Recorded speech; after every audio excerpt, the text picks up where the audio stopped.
Hi guys, I'm here and today this is going to be the second installment of my series called A Beginner's Guide to Collecting Manga. So today we're going to be talking about 5 things that I wish I knew before collecting manga.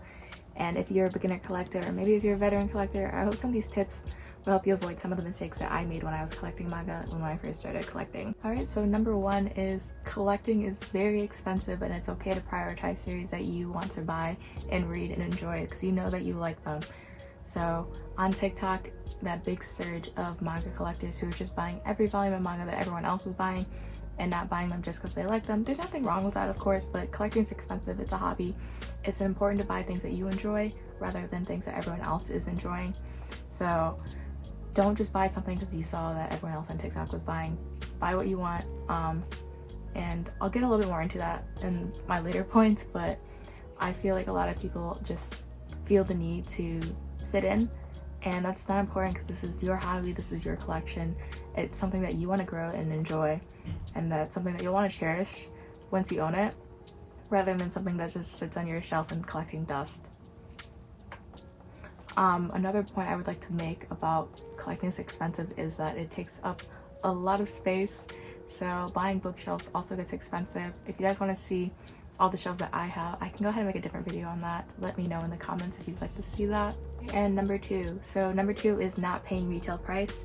So my previous video in this series, A Beginner's Guide to Collecting Manga, I talked about places where to buy manga. I talked a lot about being able to buy manga for not retail price, looking for used copies, so I'll go ahead and link that video as well here. It's very important to realize that you don't have to pay retail price. So there are some yen press volumes that are $15. You don't have to pay $15 for that. You can easily go on Red Stuff, you can go on Amazon, like you can get stuff for a discounted price.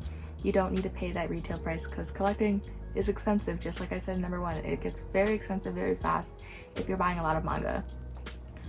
It's also very important to set this budget for yourself, so keep an eye out for sales. Like hold off until you know that there's going to be a sale. So for instance, Right Stuff Anime does their birthday sale in June, like end of June, early July. It's a whole month of sales.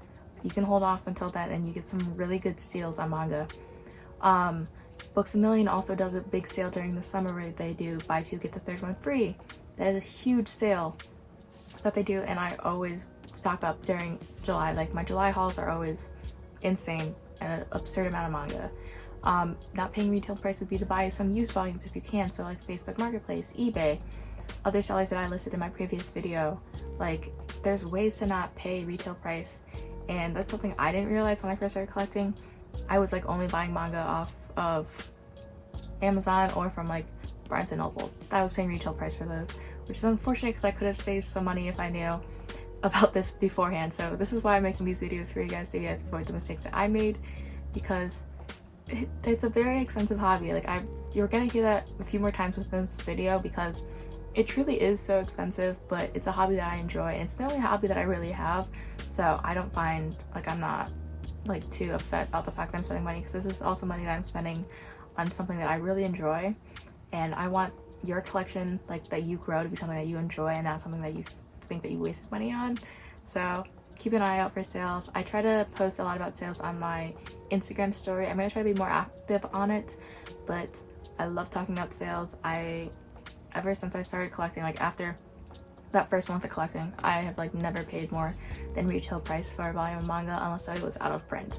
Alright, and so number 3 in the series is gonna be out of print versus out of stock. So this was a really big mistake that I made when I first started collecting. So that first month of collecting manga, I was buying series because I thought that they were out of print, and I was like, I need to get this now, like I need to get this before the price goes even higher.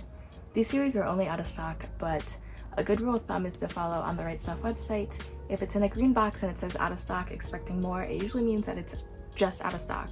If it's a red box, I can't exactly remember the exact text that's in the box, but you'll know that it's a red box and it says out of stock. That usually means that it's out of print, as well as if it's not even listed on the site, it will mean that it's out of print. So for instance, popular series that are out of print would be Mars, like the Neon Genesis Evangelion singles, Musashi. So for example, Musashi sells for like, I think it's like $1,000 for like a full set in good condition. Sells for that much. Like, it's out of print because when it first started printing, it wasn't selling many copies, and now it's a hot commodity. It's very rare. for people to own a full set in good condition, which is why it sells for so much. I personally would never pay that much for manga. However, I did just purchase Let Die Volume 14, another out of print series that is a webtoon. It's printed by Net Comics, but it's still out of print. And that particular volume right now on eBay, I think the last time I checked it was like $200 or something. I did not spend $200. I did still spend a ridiculous amount of money on it though. But there are some series, if you truly love them and they're out of print, maybe they're worth finding, but don't make that mistake with out of stock series if people are scalping them. So you can always get it for brand new at a discounted price on Right Stuff Anime if it's just out of stock. Don't fall for manga scalpers. It's just not worth it. It's just like building up another thing. Like, collecting is very expensive. Prioritize these series that you're purchasing and do your research. Just search on different websites to see if it's available or not, and if it's out of print. There is a subreddit, I believe. I'll try to find it and I'll link it in the description to see. I'm pretty sure it posts all of like the known out of print series that are out that people are trying to buy. There are some out of print series that are less popular that you still can get for a good price, but there are also those series that people are selling for a crazy amount, and that makes people think it's okay to sell out of stock manga. But just that Right Stuff rule of thumb is a really good tool to use. It's something that I wish I knew about, or I wish I knew, because I could even tell the difference between on Right Stuff between out of print and out of stock. That's been very helpful for me since collecting. I don't make that mistake anymore, and I don't want anyone else to make that mistake in falling for manga scalpers. And number 4, for my things I wish I knew before collecting manga, is going to be starting slow. So start slow, like I mentioned before. Prioritize what you're collecting and buy what you want. You don't need to buy 100 volumes a month.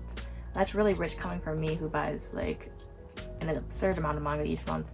But starting slow is very important, especially if you're younger. Prioritize your spending. Like, you don't have to spend your entire paycheck on manga. It's very important to remember that. You don't have to keep up with everyone's large collections. Like I've said before, this is my only hobby. I don't feel too terrible about spending the money that I get from my second job on manga and my figures and everything like that. It makes me happy, so it's something that I'll spend my money on. But starting slow is very important, because when I started collecting, I was just buying anything and everything that I saw for a good price. Now, months later, I'm trying to sell some of these series that I don't really need or want anymore. And there's nothing wrong with unhauling or selling your manga that you don't enjoy, but I just bought too much manga that I didn't need. There's no reason for me to buy it in the first place, and I could have saved money and prioritized it towards a different series that I really enjoyed. And number 5, and our last tip for this installment of A Beginner's Guide to Collecting Manga, is going to be tracking your collection. So I personally have an Excel spreadsheet of every series I own, as well as all the volumes I own and the price I paid for, as well as the retail price of what it is. So whenever I sell my manga, I know I'm not selling it for an outrageous price. It also lets me keep track of the volumes that I own. If you guys want to see a more in-depth video about my spreadsheet, I'd love to do one. It is pretty chaotic though, so let me reorganize it and I'll get back to you guys on that one. But tracking your collection is important to let you know what series you already own, what series you have on pre-order. That way you don't end up with duplicate volumes. So in most cases you can return those duplicate volumes. It is just somewhat of a hassle if a certain store or retailer has a difficult return policy. It's just not worth that. Tracking your collection is also important just to know where you're at. I also like collecting just so I can see, like in my Excel spreadsheet, it adds up the number of volumes that I have, which is helpful so I can know how many I have. And I don't know, I just like seeing all of my manga on one spreadsheet, if that makes sense. I just also think it's important to track your collection just so for your own personal benefit you can see your growth. Alright, and that's all that I have for you guys today. I hope you enjoyed the video. I hope it was helpful.